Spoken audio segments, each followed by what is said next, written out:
Welcome back to our channel. ఈరోజైతే మన YouTube setup కోసం ఎంత అమౌంట్ అయింది ఏంటనేదైతే ప్రతి ఒక్కటైతే ఎక్స్‌ప్లెయిన్ చేస్తాను. ఓకేనా? ఎక్కడ స్కిప్ చేయకుండా లాస్ట్ వరకైతే చూసేయండి. మనకి ఇప్పుడైతే చూస్తున్నారు కదా! ఈ యూట్యూబ్ సెటప్ అనేది నాకు అప్రాక్సిమేట్‌లీ 1.5 లాక్ వరకైతే ఖర్చయింది. సో, అదంతా మొత్తం అయితే మీకు ఎంతయింది ఏంటని చెప్తాను. ఫస్ట్ అయితే మనం సీపీయూ గురించి మాట్లాడుకుంటే 1 లాక్ వరకైతే ఖర్చయింది నాకిది.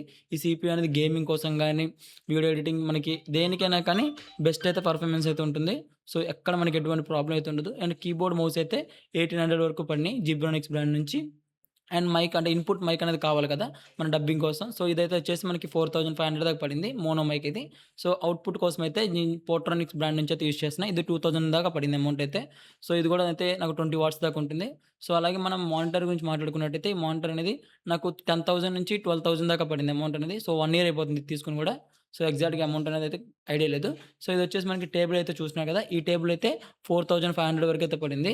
సో, ఎల్ షేప్ టేబుల్ అయితే తీసుకున్నాను. మనకి ఏదైనా వర్క్ చేసుకునేటప్పుడు గానీ, ప్లస్ మనకి కంప్యూటర్ ఆపరేట్ చేసుకుంటే కూడా యూజ్ అవుతుందనైతే 2 కలిపి తీసుకున్నాను. అండ్ నెక్స్ట్ వచ్చేసి అయితే మనకి వీడియోస్ తీయడానికైతే ఒక స్టాండ్ అయితే కావాలి కదా! సో, ఈ స్టాండ్ అయితే తీసుకున్నాను. ఈ స్టాండ్ వచ్చేసి ఏంటంటే నాకు అప్రాక్సిమేట్‌లీ 350-400 వరకు పడింది. సో, ఏదైతే వీడియోస్ అన్ని నేను ఇందులోనే తీసుకుంటా. సో, లైట్ అంటే అవుట్‌పుట్ అనేది కావాలి. ఎక్కడ మన అవుట్‌పుట్ లైట్ కోసం చూసినా కానీ 20,000 దాకా ఉంది. బట్ నేనైతే ఒక 2,000లో సెటప్ అయితే చేసుకున్నాను. సో, ఇంకా మీకేదైనా డౌట్స్ ఉంటే కింద కామెంట్ సెక్షన్‌లో కామెంట్ పెట్టండి. ప్రతి ఒక్కరికైతే నేను రిప్లై ఇస్తాను.